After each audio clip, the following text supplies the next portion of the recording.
We're recording right now, bro. Hi, Furball. Hey, Uncle Richie.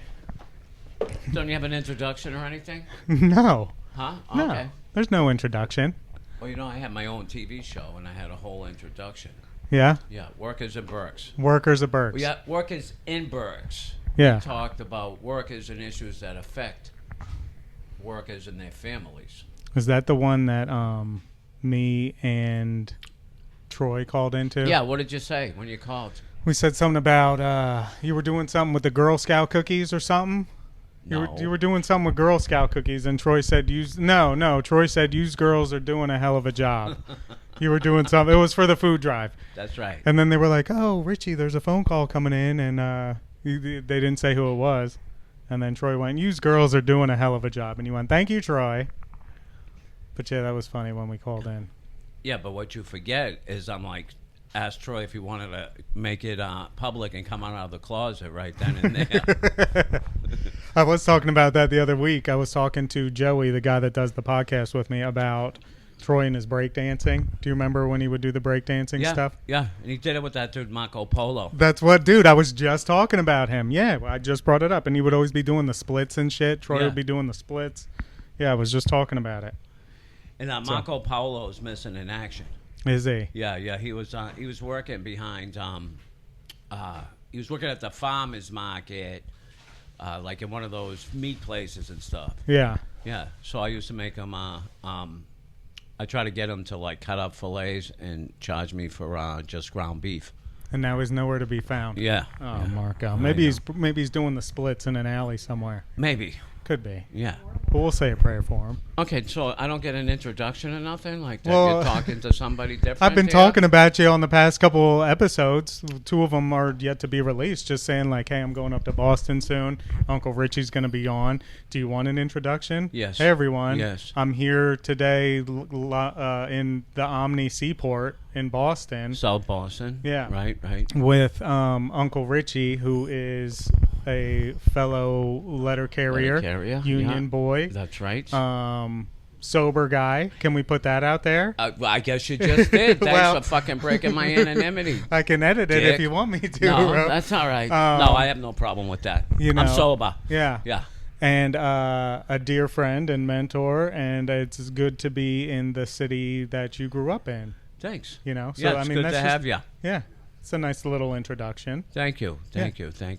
You forgot the most important thing. What? I'm a fucking holy man, bro. Yeah, that's right. Yeah. Giving the invocation. Yeah, I gave the invocation today. I guess I did a good job. I have a lot of followers. Yeah. They're all downstairs, shaved heads. Yeah, dude. Looking for my blessings, Jess. Yeah. And also, so Jess is in the room. And Jess is in, Double D. Yeah, we got Double D in the room here, too. Yeah. Double D, the best shop steward in the whole fucking nation. Yeah, he's here. Yeah. Yeah, he makes shit happen. He does. Yeah. So, anyways, it's nice to be here. You have a much better room than I do. I don't know why. Well, I don't know. But my room is an upgrade from where I used to live, so that's good, right? Yeah, we saw where you were born.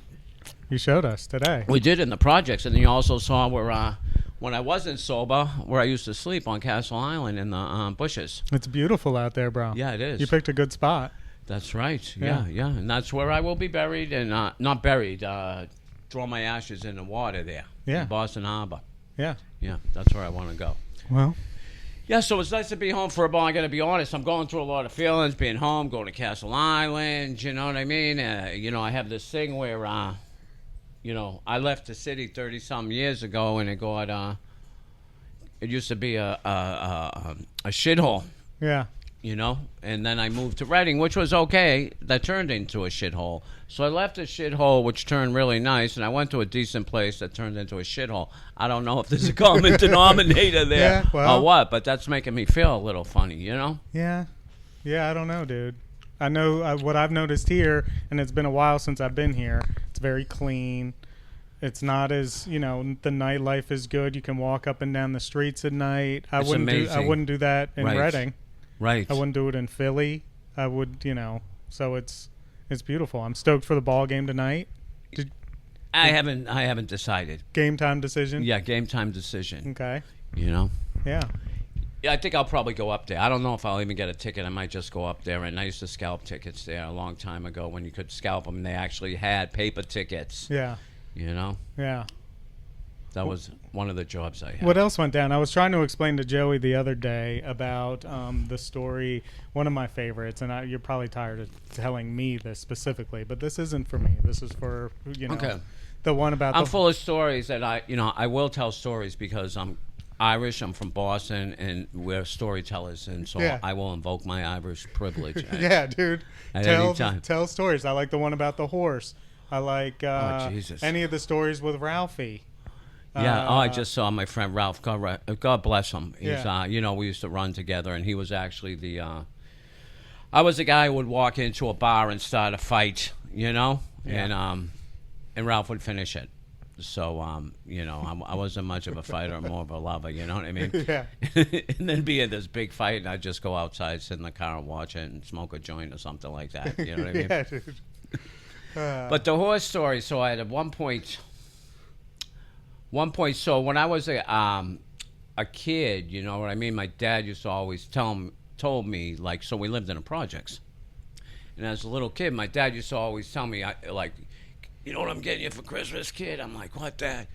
He had this real husky Irish voice from smoking too many, unfiltered Lucky Strikes, drinking whiskey, smoking unfiltered Lucky Strikes.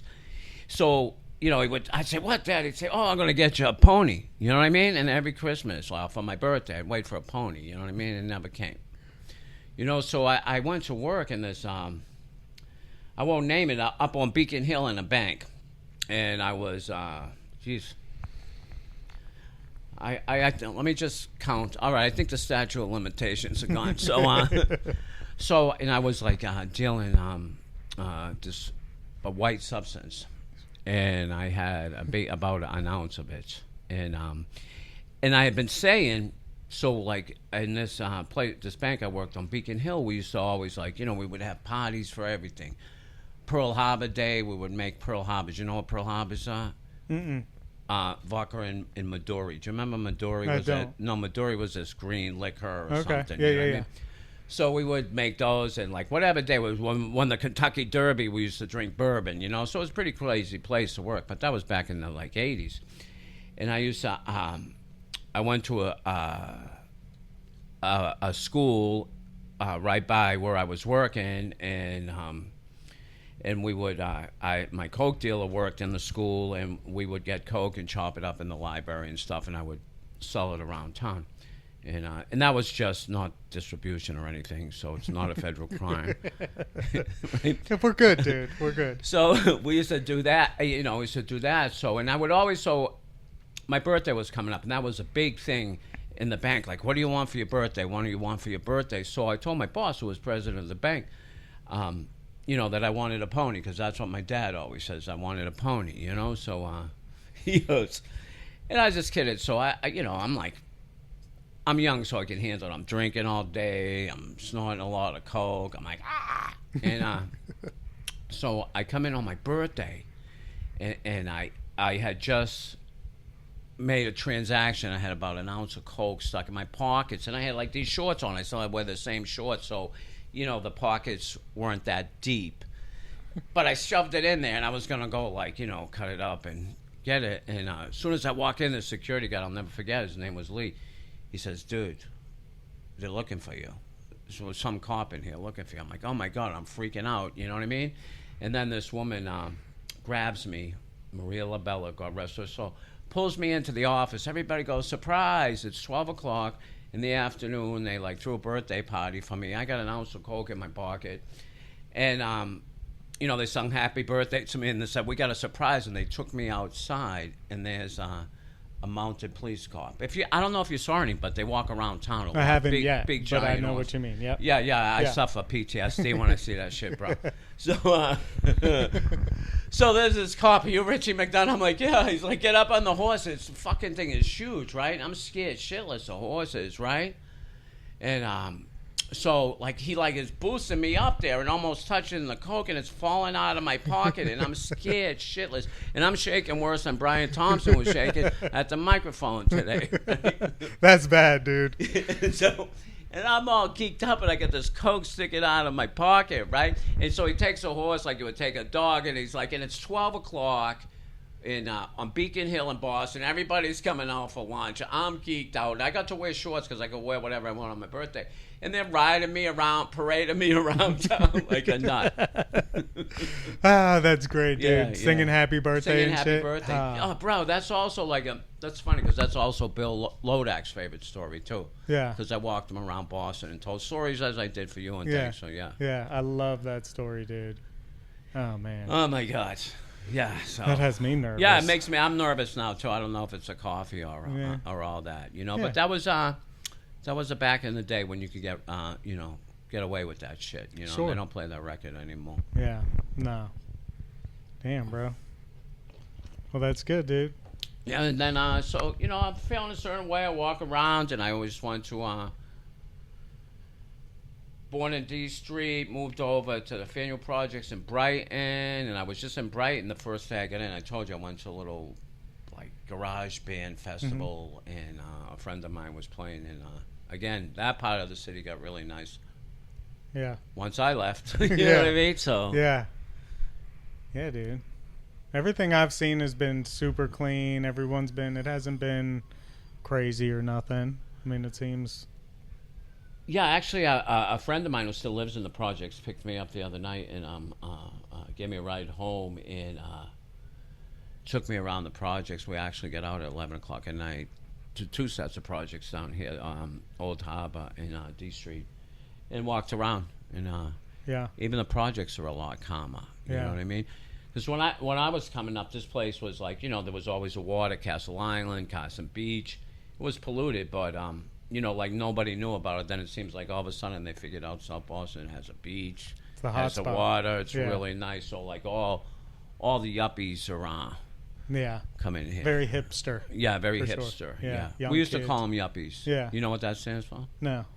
You never heard that term? I've heard the term. I don't know They're what it stands for. professionals, young, urban professionals, yuppies. Gotcha. Yeah. I've heard the term. I never knew that it was like an acronym for something, though. Mhm. Well, there you go. Which reminds me of a funny story. Not to have anything to do with me, but my friends, I used to drink at this bar called the Irish Village, right? It was just a bunch of, and I was a team, so I worked trash, and those guys could drink. I'd worked trash ever since I was a kid, you know what I mean? That's what you do here. You get my dad told me, go to the bar, get a job, you go there. I would work trash since I was 13 years old, just throwing trash on like summer vacation, shit like that, right? Summer vacations, Easter vacation, but so I said, drink at this bar, and I grew up in the bar, and that's what my dad told me. That's where you get everything done, right? Yeah. That's where you find jobs, of course. You know Sure. what I mean? That's where you meet people who will protect you, which was good. And that happened too. So, and it wasn't me, but my cousin and a couple other guys, and they were just drunks and junkies, and they were just trying to make a dollar, and so they somehow the FBI got a hold of them. This was back in the day when the troubles were going on in Northern Ireland, and Boston was the #1 supporter Yeah.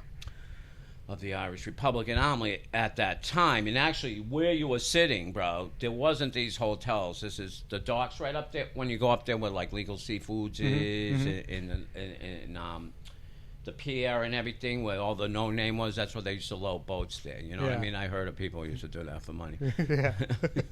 but anyways, so so these FBI guys come in and they like say, hey, where can we get guns? I remember my cousin asking me, I'm like, dude, these guys are looking for guns and a surface air missile and stuff. I'm like, man, you're crazy. Yeah.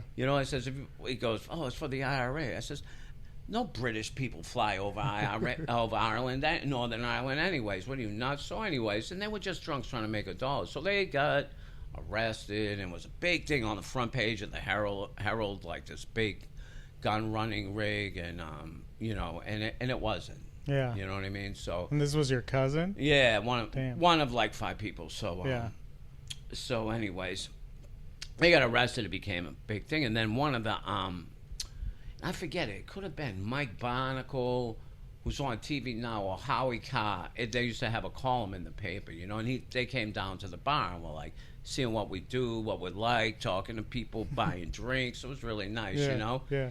And then, and he wrote this whole article and called us, like, everybody in the bar, he says, like, none of these guys could even organize a one-car funeral, never mind, a big drug runner. Yeah. And then he labeled us, which became our label, Yummies, instead of Yuppies, because Yuppies was a big thing at that time. The young professionals were kind of taking over Boston, Laurie Zimmer, so it was a big thing, Yuppies. But he called us Yummies. You know what that stood for? What? No, Yuppie stands for what? Young urban professional. Yeah. Yeah. Young urban maggots. There you go, dude. Yeah. Yeah, you were the yummies, huh? Yeah, the yummies. So. Damn. Did you guys embrace it, or like did the little crew embrace it? I feel Yes, we absolutely embraced it. Yeah, You know what that's I mean? an embraceable. Yeah. If tattooing was legal in Massachusetts back then, which it wasn't, I might have got that tattoo, bro. That would have been a cool. You I still can. Yeah, well, I'm not a yummy anymore. Like, what would an old maggot be? OM? Yeah. Oh man, dude, that's wild, bro.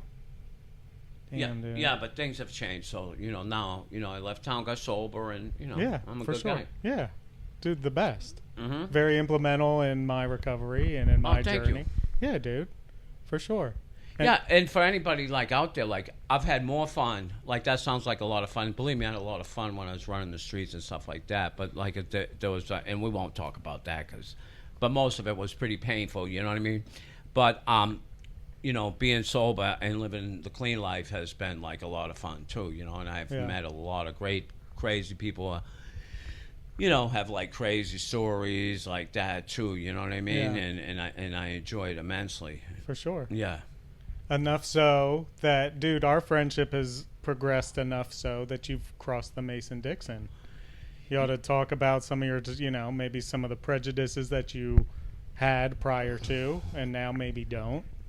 I mean, you've been down below the Mason-Dixon twice in the last...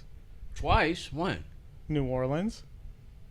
You were in New Orleans well, 6 that months was ago. work. Yeah, still. that was work, yeah. Yeah, but you embraced it, dude. I loved it. You know what I mean? So, so we have a guy that, and you'll know the quote. There's some quote that goes something to this effect. What is it? Ignorance to ignorance quote for a ball. You know what I mean? Contempt prior to investigation breeds ignorance. Sure. Yeah. And so, and I'm like an improper, ignorant Bostonian. And I grew up in a very divided neighborhood where groups of people, whatever that were, stuck together. The Irish are here, South Boston, Italians in the North End, the Spanish in Jamaica Plain, which we used to call Jamaica Spain. And, so it was like that. And you just kind of grew up that way. And then, so being from, Massachusetts to, all your listeners probably hate me, but you grow up being a bleeding liberal, because Massachusetts liberal straight, and you don't know any different, So like, and I was very prejudiced of what do you call it, Southerners. Sure. Yeah. So as a matter of fact, and can I tell my halfway house story, bro? You can tell whatever story you want. So I would tell my rehab story, kind of. Can I tell that? Yeah. Okay. So anyway, so I grew up in that kind of ideal where like all I hung out with was white Irish people. And at that time, it was right after the whole busing fiasco. If you don't know what that's about, you got to look it up in history. It's interesting. That took place in Boston, where there was riots in the streets and stuff like that, and throwing rocks at buses and getting bused to a black neighborhood, and blacks were getting bused to white for integration. Yeah. Which the idea is good, but we didn't take too well to it at the time. So like I grew up like that, and we didn't even like Italians, And I grew up in a family too, for a ball, where like if my cousin married an Italian, guess what? No, not an Italian, a Protestant. If they ever married an Italian, he'd probably be 6 feet under. But married a Protestant, because we grew up Irish Catholic, was thrown out of the family. That's it. Excommunicated. Done. Over. Wow. So anyways, I go to this, this is a long story, bro. It's good, bro. We got all day, bro. Because I love to tell this story. So I didn't like Italians. And at the time, I did like Italian girls, though. Yeah. Because they could cook. Yeah. Among other things. So we'll leave it at that. Yeah. Keeping it clean. So and we used to war with them kind of as kids. And so, like, I had President, plus there was this whole Yankees Red Sox thing, which was really, like, it's okay now because the world's got a lot more civil, I think. Yeah. And, we used to go to Fenway Park and sneak in and, and throw cherry bombs in M80s. Do you know what a cherry bomb is? Mm-hmm. Yeah, okay, good. At, like, Mickey Rivers in the outfield and stuff like that. Right? So that was fun, And so, like, we really hated the Yankees, and so anyways, I end up in this rehab, and I kind of just go there because I had nothing. I just wanted to let some stuff die down, not necessarily to get sober. And I'd been in and out for a long time, and so I go to this rehab, and I get to there, and some guy who's running the rehab, he has the microphone, he's walking around saying, and he's an Italian guy from the Bronx, you know what I mean? And, like our, sworn enemies. Yeah. So, in a lot of ways, Italian and from the Bronx. Sure. So he's running, walking around, and I'm going, oh, this, I'm not going to say what I said because it's a slur on Italians, and I don't feel that way anymore. So I'm like, oh, this fucking Italian, fuck him. And so, he's going, oh, I'm so willing to get sober. I'm going to move from the Bronx to Pennsylvania. And I'm going, good for you, you Italian fuck. You know what I mean? Yeah. So I'm doing my thing in rehab and whatever. And then I get thrown out. And I have to go to, like, they're throwing me out. And I'm going, because I didn't have insurance, because the Teamsters that I worked for had enough of me, too. And when you get thrown out of the Teamsters in Boston, you're in pretty bad. That's a bottom, bro. Yeah. That's a bottom. That's like right? the hardest thing. Yeah. to do. Yeah. And so, so I didn't have any insurance, but they didn't know that. So, anyways, and forgive me if I just, because this is a story with a lot of subplots. Sure. Right? So I know this person, right? The Bronx guy. Yeah, I'll say his name because I have permission. I don't know if I have permission to put over the airways. I don't know if I do last name, but I know who you mean. Yeah. But the last name, of course, ends in a vowel, right? Where the Irish start in a vowel, like O'Mara and like Del Vecchio's, they end in a vowel. So, so this Italian guy's running around like in charge of the whole like thing, and I'm like, fuck you. So, I do my thing in rehab or whatever. I actually, it's not a good place to enjoy your last high, but that's where I had my last high in rehab. So, so then I'm going to get thrown out because, like, I came in and I was really messed up, and they wanted me that you normally sign a thing that, like, if your insurance doesn't pay or whatever, you will be responsible for the bill. Yeah. So, I go. So they throw me out after 14, 16 days or something like that. They call me out to this business trailer. So I'm going into these, like, a counselor's office with little teddy bears in there and little signs that say, hugs, not drugs. You know what I mean? It's all like, nicey shit. And so they pull me out into this business office, which was in a trailer outside, which, by the way, dude, that place I'm talking about used to be the Retreat, is now closed. The two guys blew their brains out. The CFO and the CEO. But just recently. Really? Yeah, dude. They closed it down and everything. Damn, dude. Yeah, so it was it was called at the time ARC, Addiction Recovery Corporation. It was for profit. And all they did was they got people, which was me, Teamsters from Boston, cops from Boston, firefighters from Boston, and the same from New York. You know what I mean? Mm-hmm. So that there is like you'll be in business for years, right? Yeah.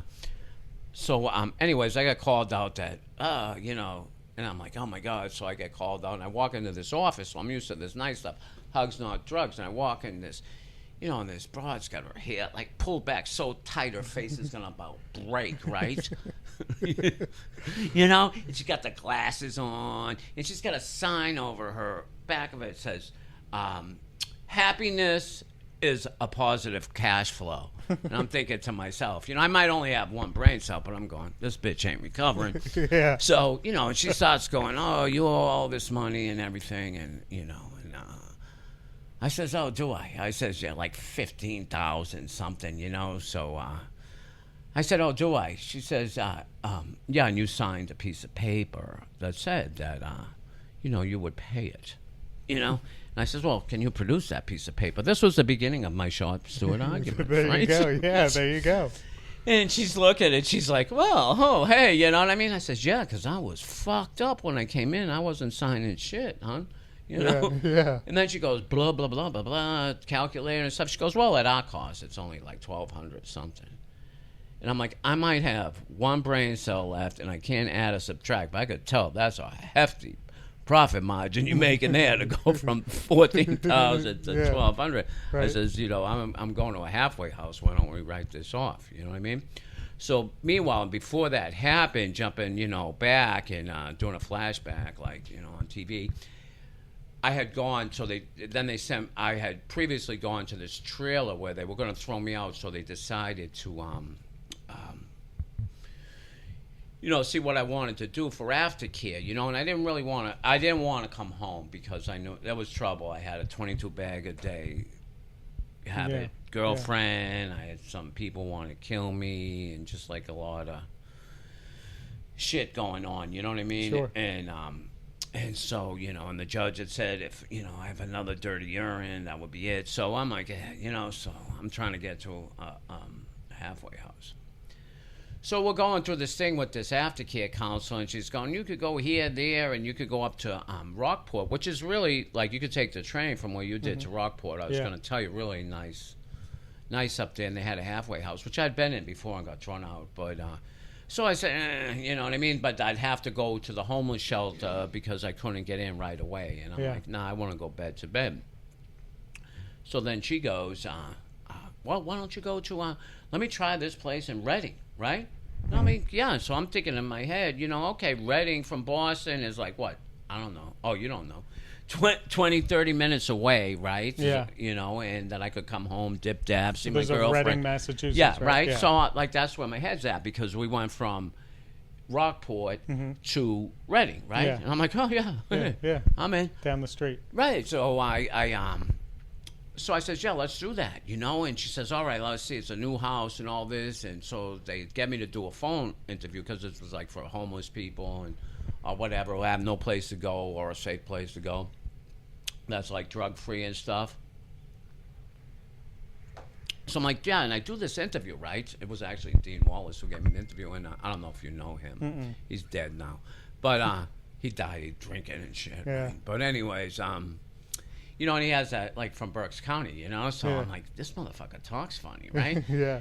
You know, not knowing that, you know. And I'm thinking, maybe sober people talk that way. I don't know. It sounded silly to me. But I'm like, all right. They just get the accent out of you, like you sober up and you just start talking. like a Pennsylvania Dutch. Yeah, exactly. You Yeah. know what I mean? So, what the hell do I know? So for a while, right? And so then she starts making the paperwork. I'm on hold. I did well in the interview, and she goes, "You're gonna go there. You're gonna like it, you know." And the guys, there's 3 guys in there already. This guy's gonna, you know, they're fixing up the house. I'm like, whatever. I just need a bed. I figure I can do 3 months standing on my head, right? You know, then go back in the halfway house and go and go back home, dip and dab, get the paperwork for the PO. It all looks good.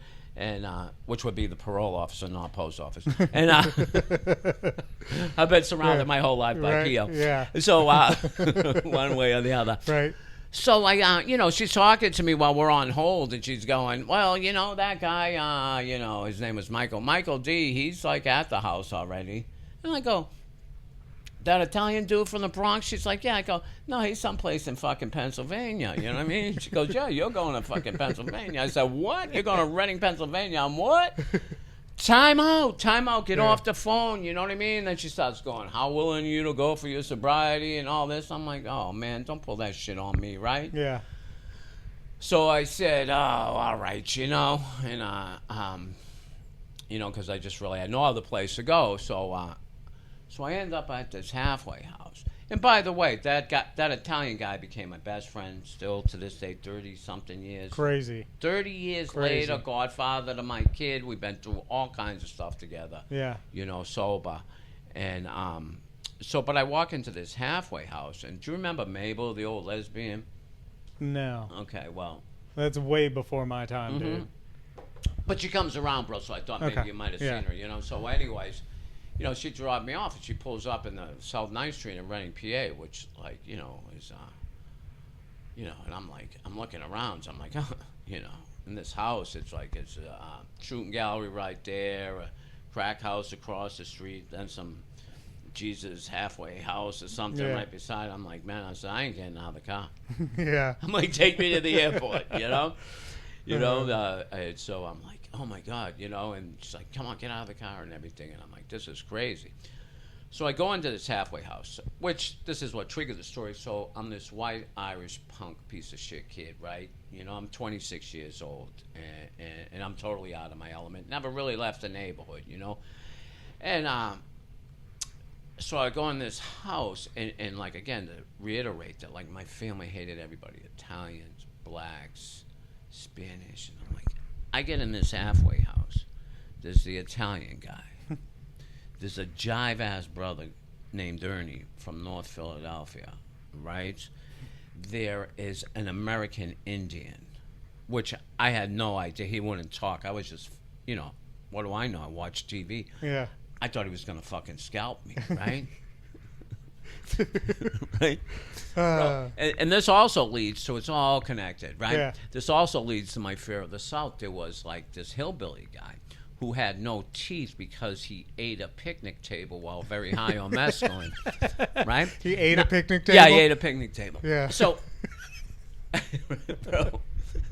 So I don't have any prejudice against hillbillies because I never read it, except I saw Deliverance and I wasn't playing that record. So you know what I mean. Right. So and there was a Spanish guy and then like a gay guy who used to run around in his tighty whities. So I'm like, this is fucking, you know. And that, you know, there's a saying in sobriety that, you know, it's beyond your wildest dreams. Yeah. Well, this was beyond my wildest fucking nightmares.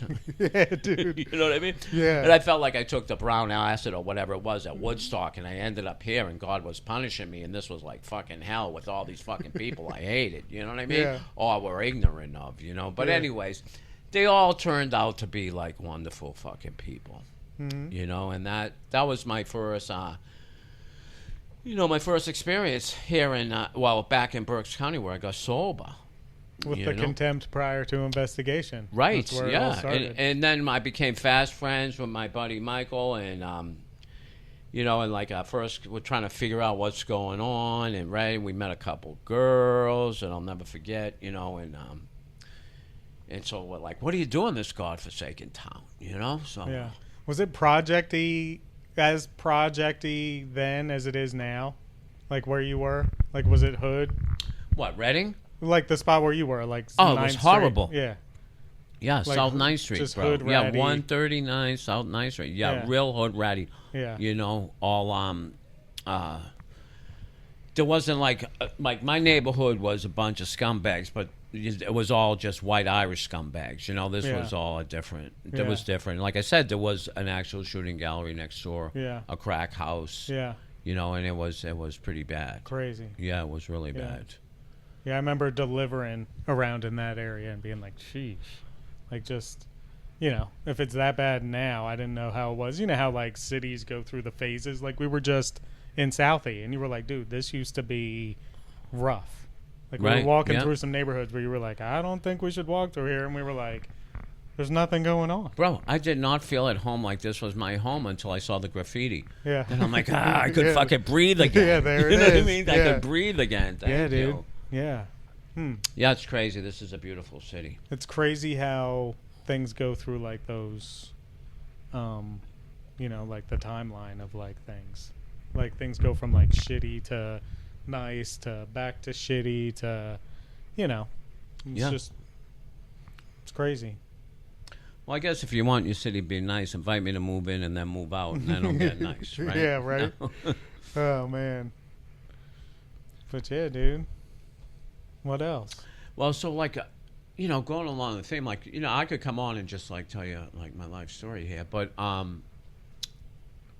just want to go back to when I was in the halfway house. I'll never forget that we so me and Delvecchio are trying to figure. Oh, I said his name. God damn it. Yeah, you're so good. we were trying to figure out what we're going to do. So we met some girls, you know what I mean? So we're like, what are you doing in this town? You know what I mean?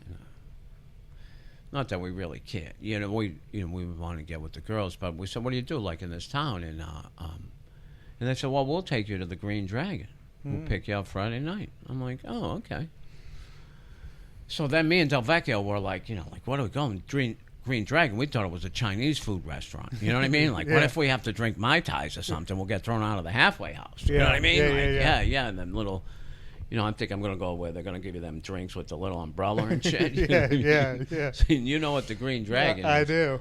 So why don't you tell us what the Green Dragon is? Well, the Green Dragon is a place. It's like a little place where people set up stands. It's like a little farmer's market-y place where people have just stands full of shit. Like you can go get like knockoff fucking purses and knives, and isn't that what it is? Like you go get like Yeah, but they have, there's Amish out there. yeah. So they, and they also have a big place where they auction off like cattle, chickens. Oh yeah. So I only went for like when I was coming up, would go for like the little pocket knives or the little fucking knockoff sunglasses or whatever. Them little rinky dink farmers market fucking tables that they have. Right. Yeah. Yeah. I used to buy Converse up there, Yeah. knockoff Converse all Yeah. the time, Chuck Taylors. But yeah, the Amish are right there, bro. Yeah, and they have this barn. And I never saw Amish, and before, and so they had this like big barn where they auction off cattle and vegetables and stuff they grow, Yeah.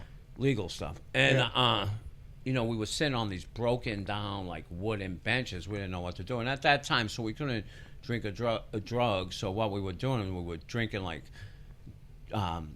Joe Cola. Did you ever hear of that? That was an energy drink before energy drinks. And was smoking cool non-filters, So we were out of our fucking minds. Yeah, dude.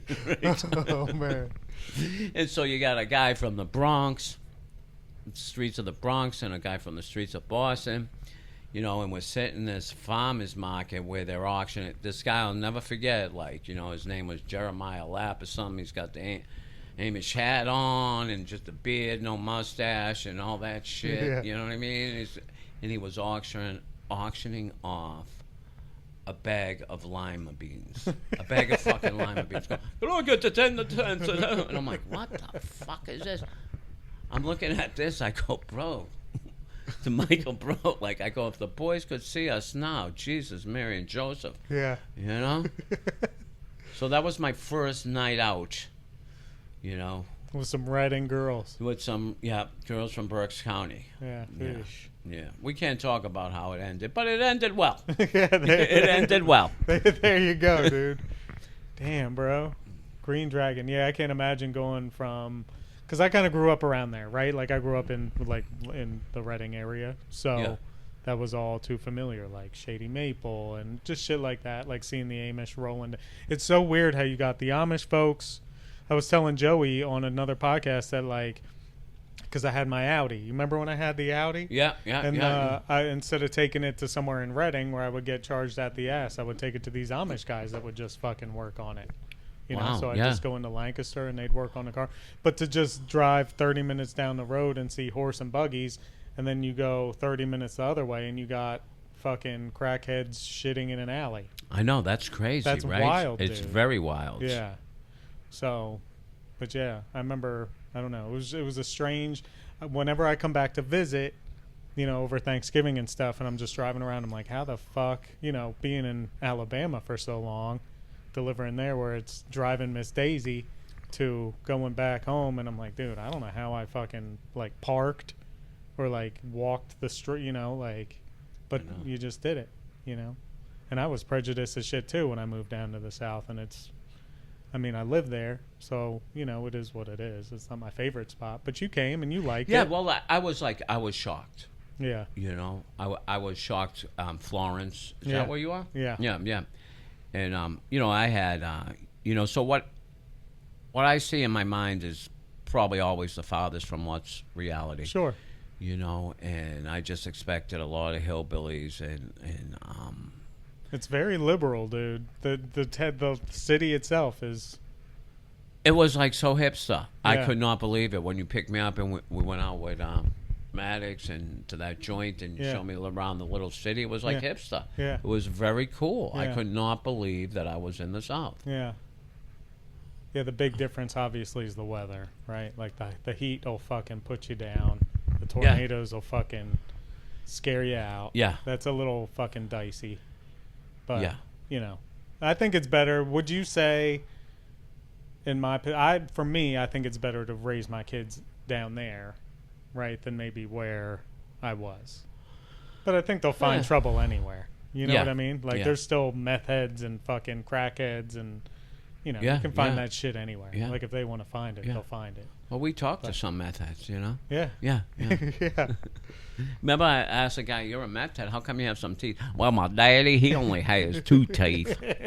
Yeah, dude, Remember? we did talk to him. Yeah. That was fun, okay, dude. bro. Yeah, that I was still a lot see of fun. one of those guys, bro. I delivered to a place where the guy then got out of there and got a job, right? That's beautiful. So I pull up and he's like, Andy? And I was like, yo, dude, what's up? And he was like, yeah, I remember you and Richie came and you spoke to me at the little... You know, the little facility they were in, you know, that was kind of like out in the sticks a little bit. Yeah. But he was like, yeah, I guess he says he's still doing good, and I see him just about every day. So that's great, bro. You know? But he's always like, yeah, the dude came down, he had green hair, he was talking. I was like, yeah, it's Uncle Richie, and he was like, oh yeah, that was great. So wow. That was fun. Well, that makes me forgot feel good. about that for a second. When the guy was like, yeah, you're a meth head. How do you have all your teeth? He's like, well, my daddy only has 2. Yeah, my daddy only has 2 teeth. And the barbecue was good, bro. You like that barbecue? That was the best ever. Yeah. I forget what it was, but I never had a slaw dog, and we went in that standalone concrete building with no signage or anything. Nothing. It looked like a rundown building. Yeah, rundown building, old family. I think it was like $4. You got barbecue, a slaw dog, a can of tonic and a bag of chips for like $4. I was like, oh my god! And that was when last year. Yeah. Wow. Yeah, that was the best food I ever had. That was great. You know, and I'll tell you this: like everywhere I went to, and there's a lot to be said. Like, so I grew up in Massachusetts, and we're known as massholes, not very friendly. Yeah. You know, and like the guy said at our speech when they say, "Hey, say something, Boston," so. You know, you say that to somebody, Boston, so they say, "Go fuck yourself," right? Yeah. So, you know, that's how we speak Boston. But so we're known as massholes, and but down south, like everybody was so nice. Yeah. So in the "Go fuck yourself," what is it? Bless my heart. It's the only place in the world that's you know can tell you to go fuck yourself, and it seems like they're being nice to you. Yeah. You know what I mean? Yeah. It's beautiful. It is beautiful. Yeah. So there's a lot to be said for that. I appreciate that. Yeah. Did you hear it a lot while you were down there? Bless your heart. Once, when I went to get cigarettes, Yeah. and I had all these coupons. Oh, that's right. Yeah. Right? Yeah. Let's go fuck yourself then. Yeah. That Then she wasn't- got put. You know, I'm like, oh, here's a coupon for this. Count them out, and here's another coupon for this. They weren't in my cigarettes because I don't smoke no more. But you know, I was buying them from somebody. Yeah. You know, and then I'm like, oh, I'll take 10 more. Here's this coupon, and like she's got a line because they have that drive-through line, and I think you know the world revolves around me, so she's got. And I said, oh, I got another coupon. She goes, of course you do, darling. Bless your heart. And I knew what she was saying because people want me, so I started jumping down. Bless your heart too, bitch. You know what I mean? Yeah, dude. Oh, so man. that was fun. Yeah, that was fun. We had a good time. Yeah, but like I really appreciated all the people down there. They're very nice. Like your wife is very nice and kind too. You know what I mean? Well, thank you. Yeah. Yeah. Only one company's around, dude.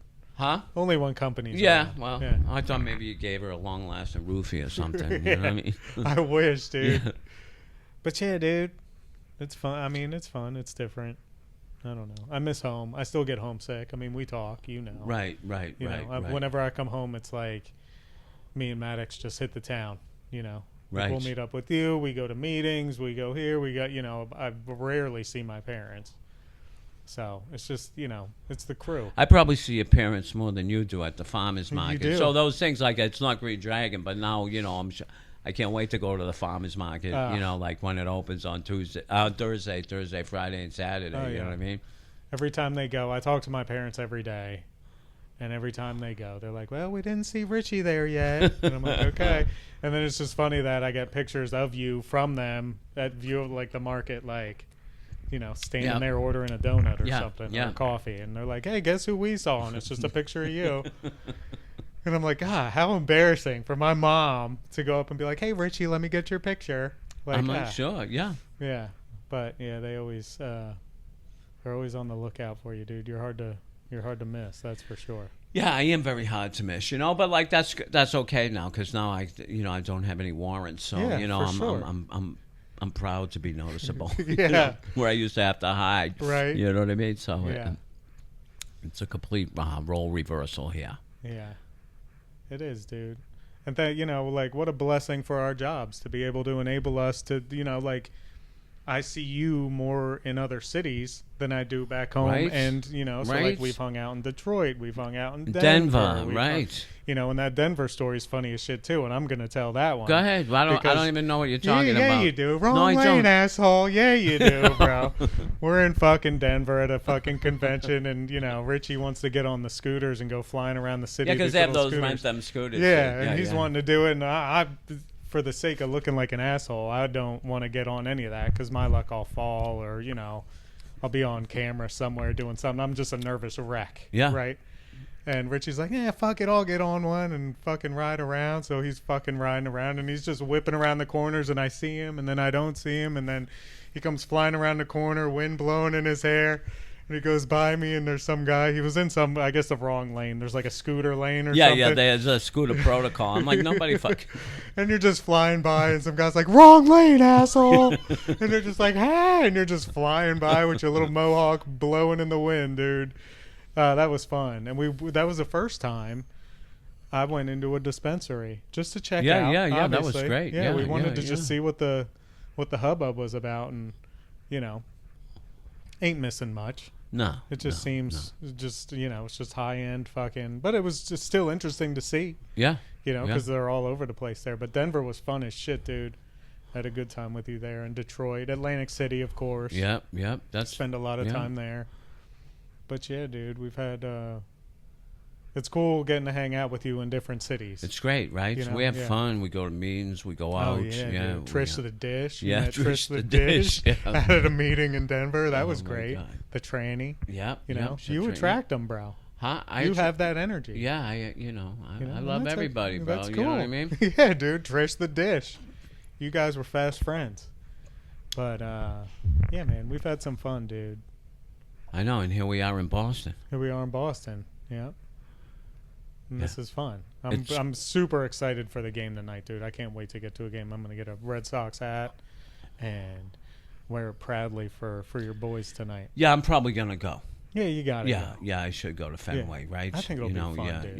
Yeah. I grew up in, going to Fenway Park and around here, like when you were a kid, like opening day, they would just close the schools because everybody that's so cool. skipped. Yeah. Yeah. That'll There be goes fun. Double D. He's had enough. He's in, he's out. Yeah, He just yeah. needs to make up his mind. He has had enough. Yeah, he just left. It's okay. Yeah. He's fixated on getting, what is that, Jersey Mike sub to take home the yeah, bus tomorrow. yeah, he is. Either that or my wife, one or the Yeah, other. well, I don't know where your wife is. Yeah, I so, don't you either. know, Yeah, they might be out in the hallway. Yeah, you gotta watch Double D. Yeah. How are you with everything else? Are you cool? Are you good? Do you want to wrap it? Yeah, we can wrap it. I can come back again. Yeah, it's up to I you. got a lot to I would love to say. have you back. See, and also I have a thing set up where right now we're on the 2 microphone setup, but I have a thing where we can get a 3rd microphone and we could always call you. Right. So me, you, and Joey Well, can I'll sit tell there. you what I'll do for a ball. I'll make a fucking commitment that, I don't know if it's this year, but within the next year, which is 12 months. Just to clarify, because there's always arguments Like about the end of the language. year? Yeah, Yeah, sure, you know what I yeah. mean? That, but I'll see you in Thanksgiving time, right? So, Oh, yeah. I'll come down to Alabama with either me or in the family, or just me or whatever, and we'll do a live podcast in your fucking garage. Yeah, that'd be cool. Yeah. Yeah, and we can call you in too if you're not busy. Yeah. Yeah. I'm sure we'll have to get some feedback from from my listeners. Okay. Yeah. What? Who's that? Jess, your wife? Jess don't Yeah. listen. She No. don't listen, dude. No. She hears enough of me, bro. She don't want to fucking hear this. No, dude, we got 8 people in Belgium. That's right? awesome. Yeah. So wild. I mean, look, numbers are. I don't care about. I just have fun doing this. Yeah. And just kind not of getting- and just documenting stories, Right. right? Like this is Yeah. fun. Like I'll, eventually when, I hate to say it, maybe you're no longer here. Oh, Jesus Christ, we're just talking about this. We're just at Castle Island where when I get cremated, I want my ashes thrown into Boston Harbor. I'll always have this to listen to, bro. I save your voicemails. Now I'm getting paranoid. Maybe I'm going to die soon. Dude, you're not, bro. But I'm just saying, it's stuff like this where it's like, even though we goof around a lot on here, me and Joey especially, I think you'll get a kick out of him too. Okay, so, yeah. And I got to listen too. I listened to the first show. Yeah. He's a New Orleans boy, so I think you and him could, you could jive a little bit. And so I think that'd be fun. Yeah. Common Bond, city guys, city boys. But yeah, bro. Well, thank you for doing this. I know I bugged you enough to do it, so thank you for coming on. I'm glad to be here. Thanks, Fuzzy Wuzzy. Let's go Red Sox, bro. Let's go Sox. And I love you, bro. I love you too, bro. Later.